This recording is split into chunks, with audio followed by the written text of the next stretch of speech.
Hello everyone, welcome back to my channel Daily Vibe. আশা করি তোমরা ভালো আছো, আমিও খুব ভালো আছি। অ্যাকচুয়ালি সকাল থেকে চাঁদের শরীরটা ঠিক ছিল না। ওর এখন দাঁত বেরোনোর সময় তো সেই জন্য, আর আমাদেরও ওকে নিয়েই ব্যস্ততার মধ্যেই ছিলাম, তাই জন্য সকাল থেকে ব্লগটা শ্যুট করিনি। আর এই এখন দেখতেই পাচ্ছ রাত্রেবেলায় খাবার বানাচ্ছি, লুচি আর আলুর তরকারি। আর আলুর তরকারিটা একটু স্পেশালভাবে বানিয়েছি, যেটা তোমরা হয়তো সবাই হয়তো এরকম খাও না, কিন্তু যদি কখনো কেউ এইভাবে খেয়ে দেখো তাহলে বুঝতে পারবে যে কতটা টেস্টি হয়। এটা খেলেই বুঝতে পারবে, দেখে হয়তো টেস্টি মনে হবে না, কেননা অতটা মশলাপাতি এটাতে থাকে না। এটা আমার মামাবাড়ির দিদার রেসিপি অ্যাকচুয়ালি। তো দিদাও এইভাবেই আলুর তরকারি খেত। আর আমার যে এই তরকারিটা কতটা পছন্দের সেটা তোমাদেরকে আলাদা করে কি বলবো।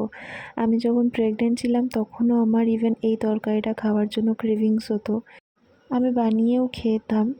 যাই হোক, তো আমি তোমাদের সাথে রেসিপিটা একটু শেয়ার করে দিই এই তরকারিটার। দেখবে আলু যদি সেদ্ধ করে তোমরা তরকারি করো সেটার টেস্ট একটু আলাদা হয়, আর যদি নর্মালি কোনো আলুকে তরকারির মধ্যে দিয়ে সেদ্ধ করে সেটা খাও, সেটার টেস্ট একটু ডিফারেন্ট হয়। তো আমি এই তরকারিটা যখনই বানাই সেটা তরকারির মধ্যেই আলুটাকে সেদ্ধ করি, ছোটো ছোটো কিউবসের মতো আলুটাকে কেটে নিই ফার্স্টে। যতটা ছোটো ছোটো তুমি কাটতে পারবে তো ততটাই এটার টেস্ট বাড়ে আমার যেটা মনে হয়। তো আমি ছোটো ছোটো করে আলুগুলোকে কেটে নিই পিস পিস করে। তারপরে সেটা একটু কড়াইতে বা প্যানে যেটাতেই তুমি তরকারিটা করবে সেটাতে একটুখানি তেল দেবে, একদম একটু, হাফ চামচের মতো। আর সেটাতে একটু ফোড়নের জন্য তুমি শুকনো লঙ্কা দিতে পারো আর 5 ফোড়ন দিতে পারো, না দিলেও চলে এইরকম আর কি। কিন্তু আমি দিয়েছিলাম যেহেতু ফোড়নে তরকারির টেস্ট বাড়ে সেই জন্য।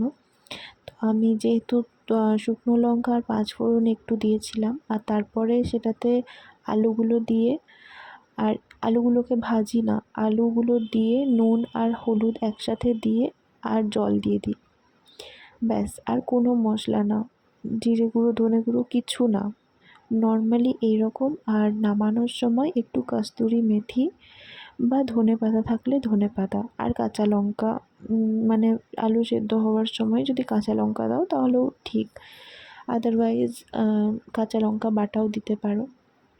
তো এরকম, তরকারিটা এতটাই সিম্পল, না আদা না জিরে গুঁড়ো, কোনো রকম কোনো মশলা ছাড়া আলুর তরকারি এইটা। তো এটা কেউ কখনো জাস্ট একবার খেয়ে দেখবে। যারা বাঙালিরা তো মুড়ি খেতে এত ভালোবাসো, তো মুড়ি দিয়ে এই তরকারিটা যে কী টেস্ট লাগে তোমরা চিন্তা করতে পারবে না। আর লুচি দিয়েও এটার টেস্ট কী লেভেলের হয়, এক্সট্রিম, আলুর যে অ্যাকচুয়াল স্বাদ সেটা তোমরা এই তরকারিটাতেই পাবে।